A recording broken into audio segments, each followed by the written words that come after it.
Հայկական շոու բիզնեսում կան արվեստագետներ, որոնց հաջողության ճանապարհը հեշտ ու ուղիղ չի եղել։ Նրանց պատմությունները սկսվել են զրոյից, դժվարություններով, կասկածներով, երբեմն էլ շրջապատի անհավատությամբ։ Սակայն հենց այդ ճանապարհն է ձևավորել նրանց որպես ուժեղ, կայացած և ինքնուրույն անհատներ։ Նրանցից մեկը Տաթև Ասատրյանն է, ով իր համերգներից մեկի ընթացքում անկեղծորեն պատմել է մանկության ամենադժվար տարիների մասին։ Երգչուհու խոսքով տատիկի մահից հետո ընտանիքի միակ խնամակալը մայրն է մնացել, ով վատառողջ է եղել և ի վիճակի չի եղել աշխատելու։ Այդ տարիներին ընտանիքի ապրուստի միակ միջոցը Տաթևի երգելն էր, երբ նա ընդամենը 8 տարեկան էր։ Երգչուհին հիշում է, թե ինչպես էր իր երգով կարողանում նույնիսկ դեղատան աշխատողների սրտերը շահել, ինչի շնորհիվ երբեմն մոր համար անհրաժեշտ դեղերն անվճար էին տրամադրում։ Հիշարժան էր նաև առաջին հաղթանակը մանկական երաժշտական մրցույթում։ Ստացած դրամական պարգևով ընտանիքը կարողացել է գնել տան փայտի վառարանը։ Տաթևը շեշտում է, որ այդ տարիներին իր կյանքում եղել են մարդիկ, ովքեր մեծ աջակցություն են ցուցաբերել և թեթևացրել ընտանիքի դժվար օրերը։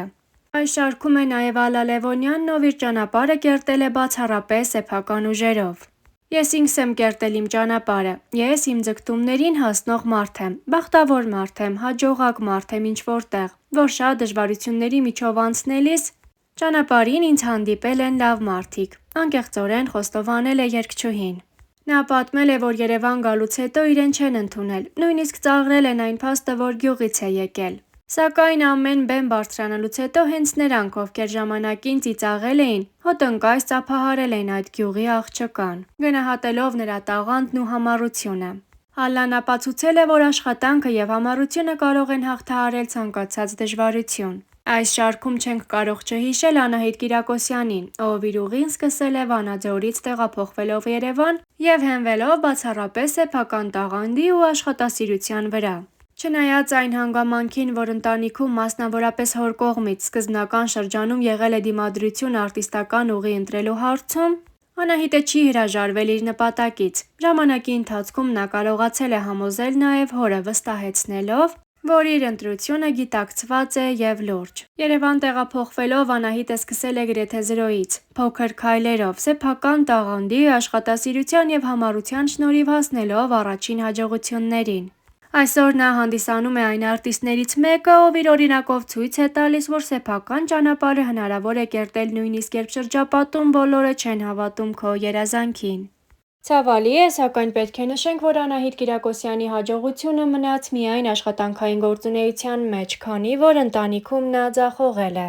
Ինչպես արդեն Star News-ը տեղեկացրել էր, օրերս Անահիտ Կիրակոսյանն իր սոցիալական էջում անսպասելի հրապարակում էր արել։ Համատեղ լուսանկար ամուսնու Արտակ Սարգսյանի հետ և կից գրառում։ 14 տարվա ամուսնությունից հետո ճանապարհները բաժանվում են։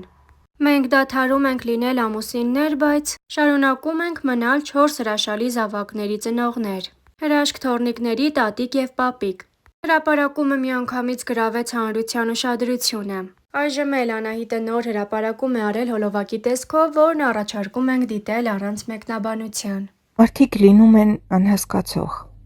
անհեթեթ ու եսասեր։ Միևնույն է ներեք նրանց։ Եթե դուք բարություն եք արել, սակայն մարդիկ մեղադրել են ձեզ, թե ծածուկ հետամուտ եք եղել անձնական շահին, միևնույն է բարություն գործեք։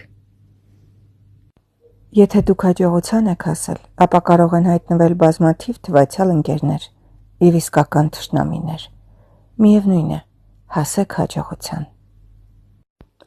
Եթե դուք ազնիվ եք ու անկեղծ, ապա մարդիկ կխաբեն ձեզ։ Միևնույն է, եղեք ազնիվ ու անկեղծ։ Այն, ինչ կառուցել եք տարիներով, կարող է ավերվել մեկ ակնթարթում։ Միևնույն է, շարունակեք կառուցել։ Եթե դուք ձեռք եք բերել անխռով երջանկություն, ապա ձեզ կնախանձեն։ Միևնույն է, եղեք երջանիկ։ Բարիքը, որ արարել եք այսօր, վաղը մարդիկ մոռացության կմատնեն։ Միևնույն է, բարիք արարեք։ Կիսեցեք մարդկանց հետ ձեր ունեցածի լավագույն բաժինը և նրանց դա երբեք չի բավականացնի։ բայց եւ այնպես շարունակեք կիսել մարդկանց հետ ձեր ունեցածի լավագույն բաժինը։ Վերջի վերջո դուք կհամոզվեք, որ այդ ամենը եղել է Աստծո եւ ձեր միջև, եւ ոչ երբեք ձեր եւ նրանց միջև։ Էական չէ, թե ով եւ ինչ է խոսում ձեր մասին։ Ընդունեք այդ ամենը ժպիտով ու շարունակեք ձեր գործը։ Աղոթեք միաբան եւ եղեք միության մեջ։ Մայր Թերեզա։ Նշենք, որ Անահիտ Կիրակոսյանը վերջին շրջանում հյուրընկալվել էր Հայացք հաղորդաշարին։ Եթե կյանքը դիտարկեինք ժանրերի տեսանկյունից,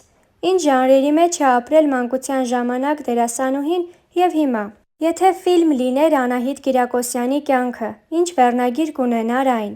Ժանրային առումով տրագիկոմեդիա, որովհետև իմանցած ցանկացած տխրության մեջ կա ուրախություն եւ հակառակը։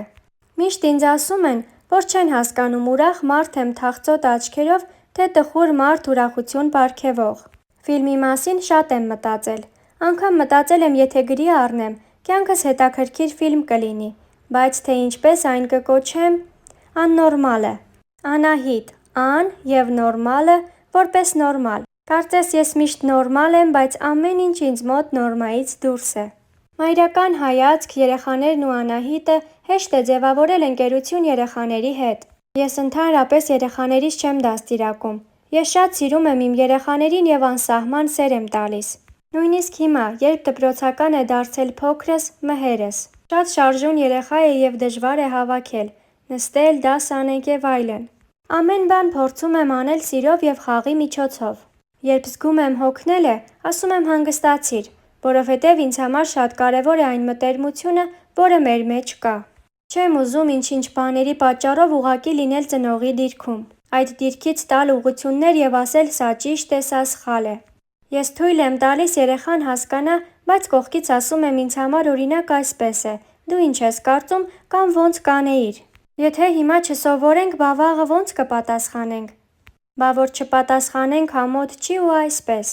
Երևի դա իմ ծնողներից է գալիս, որովհետև ծնողներս մանկավարժներ են եղել ու շատ հոգեբանորեն են մոտեցել։ Մենք չենք իմացել ինչ որ պետք է բաներ։ Մենք իմացել ենք, որ սովորելը լավ բան է եւ մեզ օգուտ է բերելու։ Վաղը կայանալու առաջ գնալու համար։ 3 քույր ենք եւ 3-ս էլ ձգտող ու սովորող ենք եղել։ Հիմա էլ երեխաներս 4-ն են, աղջիկներս արդեն մեծ են, որդիներիս հերթն է եկել այսպես ասած։ Փորձում եմ միշտ ընկեր մնալ, անգամ Հայկս, որ միշտ ասում էր հավես չունեմ դաս անելու, ասում էի Հայկ ջան, այս ամենը քո պատասխանատվության ներքո է։ Եթե դու կարող ես ուսուցչին տալ պատասխան, ինչու պատրաստ չես, դու գիտես, քո խնդիրն է, ինքդ կարգավորիր։ Հետո չգաս ասես, որ ես դա լուծեմ։ Մտածեց, հասկացավ, որ պետք է սովորի։ Այսինքն ես շատ ընկեր եմ իրենց։ Այդ կապը շատ կարևոր է, որ իմանան իրենց կողքին ես ոչ պատժվելու են, այլ ուղղակի զրույց է լինելու։